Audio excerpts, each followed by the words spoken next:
If tomorrow all the things were gone I'd worked for all my life, and I had to start again with just my children and my wife.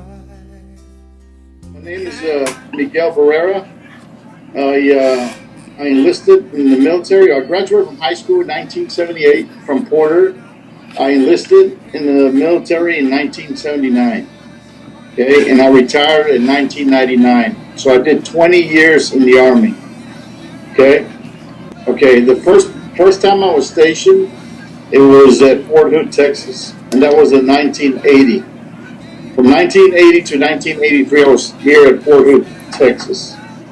Okay, and then from Fort Hood, Texas, I went to Germany from 1983 to 1986.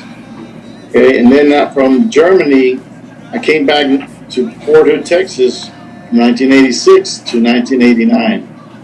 And then I went back to Germany so it went all the way to 1999. I just kept going to Germany and back to Fort Hood, Texas. You know, it was a whole new experience for me because the only thing in high school, the only thing I did was, I was in student council, and I was in the band, I was in tennis, so it wasn't no ROTC. So it was a whole different thing when I first went to, as a recruiter, to basic training in Fort Knox, Kentucky. Okay, it was a kind of, you met different people, different cultures, so I was kind of like a culture shock because I was put in with a bunch of different people from different cultures. I enlisted, like I said, in 1979. I went to a one-year college, and then I decided to give it a try and enlist in the military because there was two things I could have done: either continue my college, okay, or join the military. So I kind of said, well, it's something different, and I get to travel, and I get to leave Brownsville for a couple of years, and I'll be back. But I did move, and after I enlisted, I moved to I joined after I enlisted, went to the military, and I decided to keep on enlisting and make it a career. My relatives, my uncle served in World War II. My cousin went to Vietnam, and I had other cousins that were also in the military. So really, I came from a military or army background. I recall when I first enlisted, the things I did in the military as a private, to a sergeant, and I still, there's a lot of things that you reminisce and remember what you did, in the military. So that never goes away from you. Well, it was like an honor, to serve, for your country. And that's something that, I never even think of when I was in high school. In high school, I always thought I always kind of made fun of, ROTC personnel and all that. And it was like, then I became, one of them. And it's like, wow, it's nice to be part of what they call the band of brothers, because it brings you, and it kind of unites you, brings you together, kind of, like anything else, like a band. But it's probably, I feel it's stronger in the military, because you're actually trained to fight. You kind of remember the ones that really put a lot of pressure on you. That there's this maybe two instructor, that I remember, because they would really, push you hard as far as the physical fitness, in training, and so, yeah, you would always remember those drill instructors. Well, it wasn't easy, because I came through, I went through basic training with a lot of Vietnam vets, and those were my drill sergeants, my training instructors. So those guys were, they would really put a lot of pressure, being that they served in Vietnam. So when they came back, they weren't anything about, they wouldn't joke about anything or about serious business. So it was really hard, but With a lot of training, a lot of good instructors, with the Desert Shield / Desert Storm, and I went there in October of 1990, and I came back in April of 1991. So I served those months up there, almost 6 months in Saudi Arabia. I was stationed here at Fort Hood. On Fort Hood, we loaded up our tanks in rail cars, and we shipped the tanks from Galveston all the way to Saudi Arabia. And then we flew of course, by plane to Saudi Arabia, and that's where we took our tanks and ammunition, loaded them up, and then it took us out there to the desert, and that's where we spent 6 months, out in the middle of nowhere. The ranks, my first tank was what they call a M60 tank. It was what they call the dinosaurs now. Went to, and then from there we got the M1 tanks, and they were just brand new. And we shipped them to Saudi Arabia, and I was actually I was the gunner for a company commander, and of course I always put the best people with their officers. So of course I was one of them. So we made contact, with the enemy. Of course, we had a lot of support. I mean, we had all kinds of weapons out there. These people didn't have a chance. The Iraqis didn't have a chance. So we had all kinds of support. We had helicopter support. We had the Apaches. We had the Blackhawks.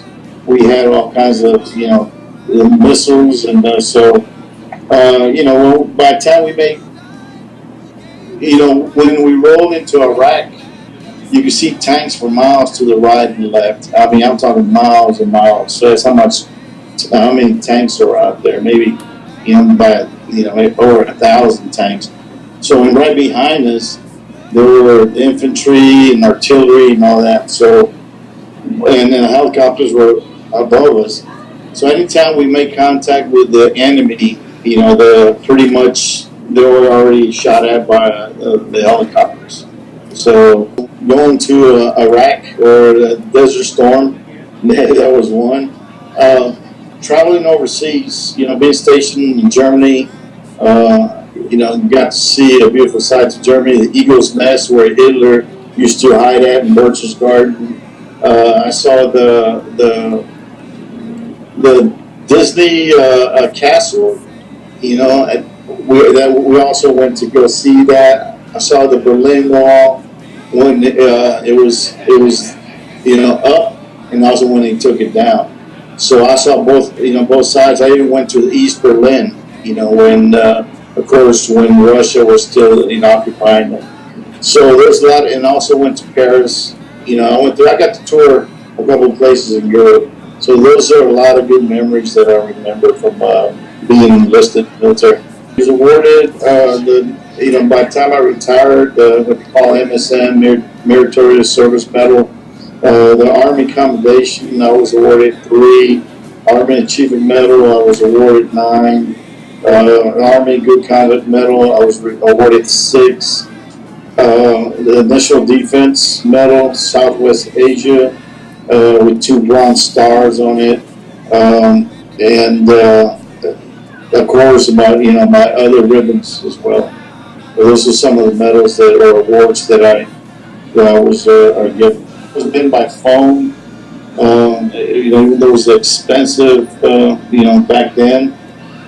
Saudi Arabia, the same way. When we were in Iraq, we had to stand in line. We had designated certain times we could call, and no more than maybe 5-10 minutes at a time.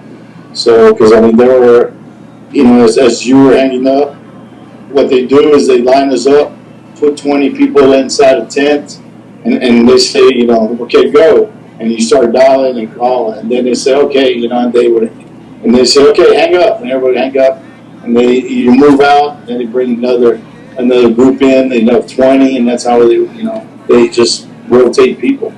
So that's how I would call them. It wasn't no IHOP or anything like that. We had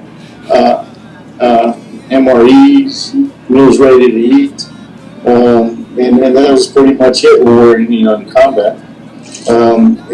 Mess hall, the food was pretty good.